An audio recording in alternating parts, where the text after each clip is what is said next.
ഓം സദാശിവസമാരംഭാം ശങ്കരാചാര്യമധ്യമാം അസ്മദാചാര്യപര്യന്താം വന്ദേ ഗുരുപരമ്പരാം. ഹരി ഓം. എല്ലാവർക്കും നമസ്കാരം.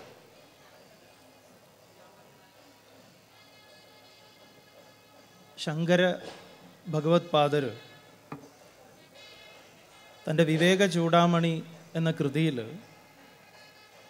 ഒരു മനുഷ്യനെ സംബന്ധിച്ച് ഏറ്റവും ശ്രേഷ്ഠമായിട്ടുള്ളത് ആചാര്യസ്വാമികൾ പറയുന്നു, ദുർലഭം ത്രയമേ വൈദത് ദൈവാനുഗ്രഹ ഹേതുകം മനുഷ്യത്വം മുമുക്ഷുത്വം മഹാപുരുഷ സംശ്രയ. 3 കാര്യങ്ങൾ ഏറ്റവും ദുർലഭമായിട്ടുള്ളതാണ്. ദുർലഭം ത്രയമേ വൈദത്, ദൈവാനുഗ്രഹ ഹേതുകം, ഈശ്വരാനുഗ്രഹം ഒന്നുകൊണ്ട് മാത്രമേ ഈ 3 ലഭിക്കുന്നുള്ളൂ എന്നാണ്. ആ 3-ൽ ഒന്നാമത്തേത് മനുഷ്യത്വം എന്നതാണ്. 87-ൽ കൂടുതൽ ലക്ഷം ജീവജാലങ്ങൾ ഈ ഭൂമുഖത്തുണ്ട്.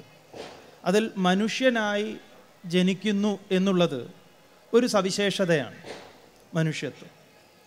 രണ്ടാമത്തേത് മുമുക്ഷുത്വം എന്ന് പറയും. മുമുക്ഷുത്വം എന്ന് പറയുമ്പം, മുമുക്ഷു എന്ന് പറഞ്ഞാൽ മോക്ഷമേ ഭൂയാതിഥി ഇച്ഛ എന്ന് പറയും.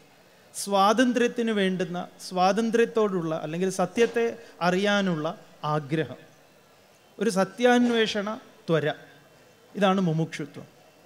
പിന്നെ മൂന്നാമത്തേത് മഹാപുരുഷ സംശ്രയ. അങ്ങനെയൊരു മഹാത്മാവിൻ്റെ സാന്നിധ്യം, ഒരു മഹാത്മാവിനെ കാണാൻ, കേൾക്കാൻ ജീവിതത്തിലൊരു അവസരം ഉണ്ടാകുക എന്നുള്ളത്. ഈ ഒരു സായം സന്ധ്യയിൽ ആറ്റുകാൽ ദേവീക്ഷേത്ര സന്നിധിയിൽ ഈ 3 നമുക്കിപ്പോൾ വന്നു ചേർന്നിരിക്കുക. പരമപൂജ്യ കാശികാനന്ദഗിരി മഹാരാജിനെ നമുക്ക് പരിചയപ്പെടുത്തുക, നിങ്ങളുടെ മുന്നിൽ ആരാണ് സ്വാമിജി എന്ന് പറഞ്ഞു തരേണ്ടുന്ന ഒരു ഉത്തരവാദിത്വമാണ് നമ്മളെ ഏൽപ്പിച്ചിട്ടുള്ളത് സംഘാടകർ. തീർച്ചയായിട്ടും കാശികാനന്ദഗിരി മഹാരാജിനെ മലയാളികൾക്ക് പരിചയപ്പെടുത്തേണ്ടതുണ്ടോ എന്ന് ചോദിച്ചാൽ പരിചയപ്പെടുത്തേണ്ടതുണ്ട്. ആധ്യാത്മിക മേഖലയിൽ വർത്തിക്കുന്ന ആളുകളെ സംബന്ധിച്ച് സ്വാമിജി പരിചിതനാണ്. എങ്ങനെയാണ് കാശികാനന്ദഗിരി സ്വാമിജി പരിചിതനാകുന്നത് എന്നാണെങ്കിൽ, ആധ്യാത്മിക ലോകം സ്വാമിജിക്ക് നൽകിയിരിക്കുന്ന പേര് 3-ാം ശങ്കരൻ എന്നാണ്. 1-ാമത്തെ ശങ്കരൻ സാക്ഷാൽ ജഗദ്ഗുരു ആദിശങ്കരാചാര്യ. 2-ാം ശങ്കരനെ നമ്മൾ കാണുന്നത് ശ്രീ നാരായണ ഗുരുദേവൻ തന്നെയാണ്. 3-ാമത്തെ ശങ്കരൻ എന്ന് കാശികാനന്ദഗിരി മഹാരാജിനെ ആധ്യാത്മിക ലോകം പരിചയപ്പെടുത്തുന്നു. എന്തുകൊണ്ട് 3-ാം ശങ്കരൻ എന്നാണെങ്കിൽ, സ്വാമിജിയുടെ പേര് വളരെ വലുതാണ്. പാരാവാര, പാരംഗത, പരിവ്രാജക, ശ്രോത്രിയ, ബ്രഹ്മനിഷ്ഠ, ദ്വാദശ ദർശനാചാര്യ, മഹാമണ്ഡലേശ്വർ, ഇങ്ങനെയുള്ള കുറേ ടൈറ്റിലുകളുണ്ട്. അനന്തശ്രീ വിഭൂഷിത. പാരാവാര പാരംഗതൻ എന്ന് പറയുമ്പം സ്വാമിജി 20 ദർശനങ്ങളിൽ, ദ്വാദശ ദർശനം കൂടാതെ തന്നെ 8 ദർശനങ്ങൾ, 20 ദർശനങ്ങളിൽ ആചാര്യനാണ്. വാരണസി യൂണിവേഴ്സിറ്റിയിൽ സ്വാമിജിയുടെ അന്നത്തെ പഠനത്തിൻ്റെ മികവിൽ അന്നത്തെ രാഷ്ട്രപതി സ്വാമിജിക്ക് 3 സ്വർണ്ണ പതക്കങ്ങൾ നൽകി വാരണസി യൂണിവേഴ്സിറ്റിയിൽ സ്വാമിജിയെ ഭാരതം ആദരിക്കുകയുണ്ടായിട്ടുണ്ട്. നമ്മളെ സംബന്ധിച്ച് ഇത് അറിയാത്തതാണ്. കാരണം സ്വാമിജി ജന്മം കൊണ്ട് മലയാളിയാണ്, പക്ഷെ കർമ്മം കൊണ്ട് സ്വാമിജി പുറത്താണ്. അപ്പോൾ സ്വാമിജിയുടെ ആ ശാസ്ത്രവിശാരദ എന്തായിരുന്നോ ശങ്കരാചാര്യർക്കുള്ളത്, എന്താണ് ശ്രീനാരായണ ഗുരുദേവനുള്ളത്, അതുപോലെ തെളിഞ്ഞ ശാസ്ത്ര അവബോധമുള്ള ഇന്ത്യയിലെ ഇന്നത്തെ ഒരേ ഒരു ആചാര്യൻ എന്ന് ഭംഗിവാക്കല്ലാതെ ഒരു സംശയവും കൂടാതെ നമുക്ക് ആധികാരികമായി പറയാൻ പറ്റുന്ന ഒരാചാര്യനാണ് നിങ്ങളുടെ മുന്നിൽ ഈ ഇരിക്കുന്നത് എന്നത് വലിയൊരു കാര്യമാണ്. നമ്മളെ സംബന്ധിച്ച് സ്വാമിജിയുടെ സാന്നിധ്യം, സ്വാമിജിയെ കാണുക എന്നുള്ളത്, ഇതാണ് സ്വാമിജിയുടെ ഒരു സവിശേഷത. അതേസമയം സ്വാമിജി ശ്രോത്രിയനാണ്. ശ്രോത്രിയൻ എന്ന് പറഞ്ഞാൽ ശ്രവണം ചെയ്തവൻ എന്നാണ്. സ്വാമി നൃസിംഹാനന്ദഗിരിയിൽ നിന്ന് വേദാന്തശാസ്ത്രം, ന്യായശാസ്ത്രം എല്ലാം തന്നെ ശാസ്ത്രീയമായി പഠിച്ചിട്ടുള്ള ഒരാളാണ്. അതുകൊണ്ട് ശ്രോത്രിയനാണ്. എന്താണോ വേദം പറഞ്ഞിട്ടുള്ളത് അതിൽ നിഷ്ഠയുള്ള ആളാണ്. അതുകൊണ്ട് സ്വാമിജി ബ്രഹ്മനിഷ്ഠനുമാണ്. പാരാവാര പാരംഗതൻ എന്ന് പറയുമ്പം ശങ്കര ഭഗവത്പാദര് തൻ്റെ ജ്ഞാന ചർച്ചകളിലൂടെ ദിഗ്വിജയം ചെയ്തതുപോലെ കാശികാനന്ദഗിരി മഹാരാജ് ഒരുപാട് ദിഗ്വിജയങ്ങൾ ചെയ്തിട്ടുണ്ട് ഈ ശാസ്ത്ര വിചാരത്തിലൂടെ. ഒരു സമയത്ത് ഇന്നും കുംഭമേളയിലൊക്കെ പോയി കഴിഞ്ഞാൽ സ്വാമിജിയുടെ ശാസ്ത്ര വിചാരത്തിനായിട്ട് പല ഭാഗങ്ങളിൽ നിന്നും, എങ്ങനെയാണോ വണ്ടുകൾ തേൻ നുകരാൻ പൂക്കളുടെ അടുത്തേക്ക് പോകുന്നത് പോലെ ജ്ഞാനേച്ഛുക്കളായിട്ടുള്ള ആളുകൾ സ്വാമിജിയെ കാണാൻ, ഇപ്പോൾ സ്വാമിജി ആശ്രമത്തിലെത്തി എന്ന് പറഞ്ഞപ്പോൾ തന്നെ എവിടുന്നൊക്കെയാണ് ആളുകൾ സ്വാമിജിയെ കാണാൻ വരുന്നത്. സ്വാമിജിയുടെ മഹത്വം നമ്മൾ കാണുന്നത് ഹരിദ്വാറിലും വാരണസിയിലും ഒക്കെ പോയി കഴിഞ്ഞാൽ നമുക്ക് കാണാൻ സാധിക്കും. സ്വാമിജി എഴുതിയ സ്വാമിജിയുടെ ഉത്തര കടലാസ്, ഉത്തരം സ്വാമിജി അന്ന് പേപ്പറിൽ എഴുതിയതെല്ലാം കവിതകളായിട്ടായിരുന്നു.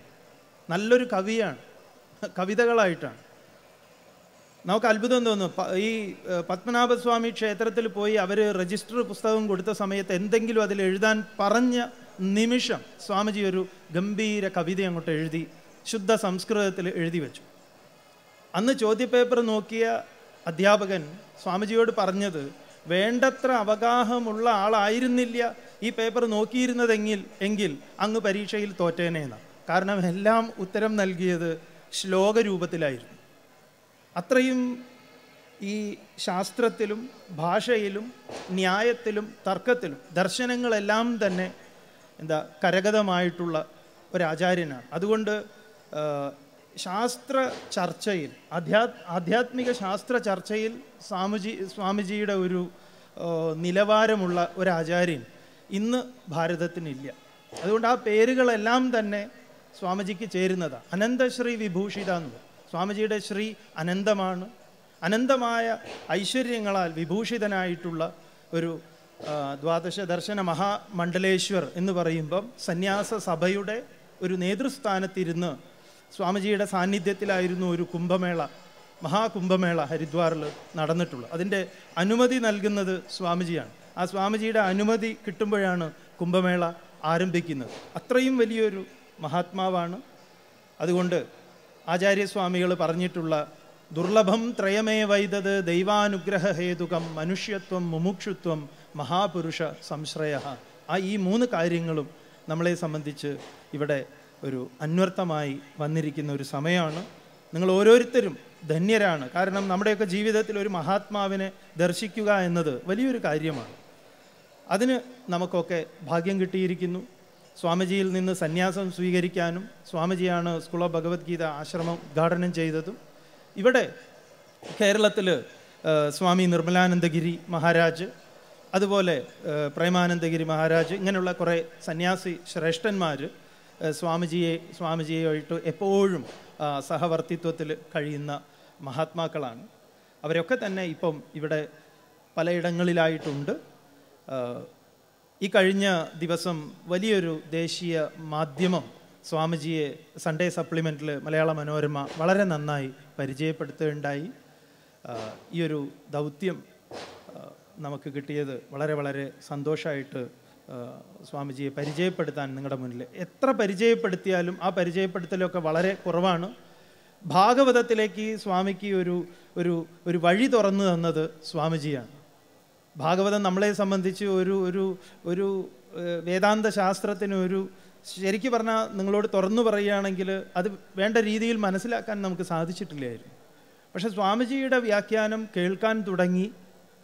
പിന്നെ ശ്രീ വനജകുമാരി അത് വളരെ ഭംഗിയായിട്ട് മലയാളത്തിലേക്ക് വിവർത്തനം ചെയ്ത് പിന്നെ ഞങ്ങൾ തമ്മിലും ഭാഗവതത്തിൻ്റെ ഒരു ചർച്ച. ഈ കഴിഞ്ഞ വർഷവും അതിനു മുമ്പും നമ്മൾ ഭാഗവതം മാത്രമേ കൈകാര്യം ചെയ്തിട്ടുള്ളൂ. ഒരു വലിയൊരു ദിശാബോധമാണ് സ്വാമിജി അത് തുറന്നു തന്നത്. കാരണം നമ്മുടെ ഇന്ന് നാട്ടിൽ നടക്കുന്ന വഴിപാടിൻ്റെയും രുക്മിണി സ്വയംവരത്തിൻ്റെയും ഒക്കെ ഒരു ഭാഗവതമാണ് നമ്മൾ കണ്ടിട്ടും കേട്ടിട്ടുമുള്ളത്. അതിനപ്പുറത്തേക്ക് ഒരു വലിയൊരു കണ്ണാടിയുടെ മുന്നിൽ നമ്മൾ നിന്ന് കഴിഞ്ഞാൽ കാണുന്ന പോലെ ഒരു ഭാഗവതമുണ്ട്. ആ ഒരു ഭാഗവതത്തിലേക്ക് നമ്മളെ വഴി തുറന്ന് തന്നിട്ടുള്ള ഒരു മഹാ ആചാര്യനും കൂടിയാണ്. സ്വാമിജിയെ സംബന്ധിച്ച് ഏത് ശാസ്ത്രവും അത് കരുതലാമലകം എന്ന് പറയും, ഉള്ളം കയ്യിലെ നെല്ലിക്ക പോലെ ആണത്. അപ്പം അങ്ങനെയൊരു ആചാര്യനാണ് നമ്മുടെ മുന്നിൽ ഇപ്പോൾ ഉള്ളത്. സ്വാമിജി ഹിന്ദിയിലായിരിക്കും സ്വാമിജിയുടെ പ്രഭാഷണം. കേൾക്കുക എന്നുള്ളത് തന്നെ ഏറ്റവും പ്രധാനപ്പെട്ടത്. എനിക്ക് മനസ്സിലായില്ലല്ലോ എന്നുള്ളതല്ല, സ്വാമിജിയുടെ വാക്കുകൾ കേൾക്കുക, അത് നമ്മുടെ കർണപുടത്തിലേക്ക് വരട്ടെ.